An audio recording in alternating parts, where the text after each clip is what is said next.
July August গণ অভ্যুত্থানের প্রথম বার্ষিকী পালন উপলক্ষে মাসব্যাপী কর্মসূচি ঘোষণা করছি। 2025 জুলাই আগস্ট গণ অভ্যুত্থানে শহীদ, আহত ও পঙ্গুত্ব বরণকারীদের জন্য দেশব্যাপী শাখায় শাখায় দোয়া অনুষ্ঠান। 2 থেকে 4 জুলাই দরিদ্র, অসহায়, দুস্থ ও ইয়াতিমদের মাঝে খাবার বিতরণ।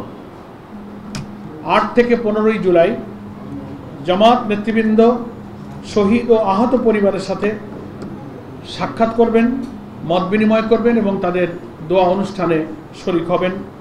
কবর জিয়ারত সহ অন্যান্য পারিবারিক সহানুভূতি প্রকাশের জন্য বিভিন্ন এলাকায় সারা দেশে সফর করবেন। 16 জুলাই ঐতিহাসিক দিন, শহীদ আবু সাইদ, যার দুঃসাহসী, মৃত্যু ভয়হীন, অকুতভয় চেতনা সারা দুনিয়াকে নাড়া দিয়েছিল। বাংলাদেশের সমস্ত মানুষ ঘর থেকে বেরিয়ে এসেছিল তার এই সাহসী জীবনদান। সেই স্মরণে আমরা রংপুরে আলোচনা সভা এবং দোয়া অনুষ্ঠানের আয়োজন করেছি। 19 জুলাই জামাত ঘোষিত যে 7 দফা,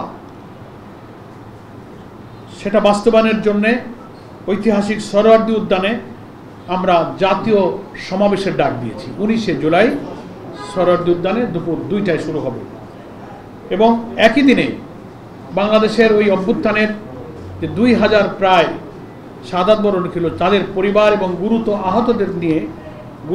আহতদেরকে নিয়ে একটা আয়োজিত অনুষ্ঠান হবে। সেই অনুষ্ঠানে আমাদের সম্মানিত আমির জামাত ডক্টর শফিকুর রহমান সেই অনুষ্ঠানে অংশগ্রহণ করবেন। জামাত নেতৃবৃন্দ সেখানে অংশগ্রহণ করবে। Hire Google TV, endless color, smart living. 20 থেকে 24 জুলাই এই কয়েকদিন জুলাই আগস্ট গণ অভ্যুত্থানের মূল উদ্দেশ্য গণপ্রত্যাশা পূরণের লক্ষ্যে রাজধানী সহ বিভিন্ন শাখায় শাখায় সেমিনার, সিম্পোজিয়াম, সভা সমাবেশের আয়োজন করা হবে। 25 থেকে 28 জুলাই আগস্ট গণ অভ্যুত্থানের উপরে ডকুমেন্টারি প্রদর্শন করা হবে এবং সাংস্কৃতিক অনুষ্ঠান হবে সারা দেশে। 29 এবং 30 জুলাই মহিলা এবং ছাত্রীদের উদ্যোগে বিভিন্ন দেশে বিভিন্ন শাখায় এবং কেন্দ্রীয়ভাবে আলোচনা সভা এবং দোয়ার অনুষ্ঠানের আয়োজন করা হবে। 1 আগস্ট একটি জাতীয় সেমিনারের আয়োজন করেছি আমরা। এখানে শহীদদের স্মরণে যে স্মারক আমরা প্রকাশ করেছি বাংলায় 10 খণ্ডে, সেটারই ইংরেজি এবং আরবি অনুবাদ, তার মোড়ক উন্মোচন করা হবে ইনশাল্লাহ ওই দিন 1 আগস্ট এই জাতীয় সেমিনারের মাধ্যমে।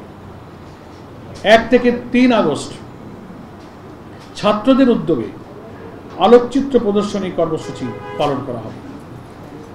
5 আগস্ট, যেটা আমাদের গণ অভ্যুত্থানের ঐতিহাসিক বিজয়ের দিন, কথিত স্বৈরাচার ফ্যাসিবাদের দেশ ছেড়ে পলায়নের দিন, সেই দিন দেশব্যাপী জামাত ইসলামী গণ মিছিলের আয়োজন করবে এবং রাষ্ট্রীয় যে কর্মসূচি ঢাকায় এবং সারা দেশে শাখায় শাখায় সরকারের পক্ষ থেকে আয়োজিত হবে, সেখানেও আমাদের নেতৃবৃন্দ অংশগ্রহণ করবেন ইনশাআল্লাহ।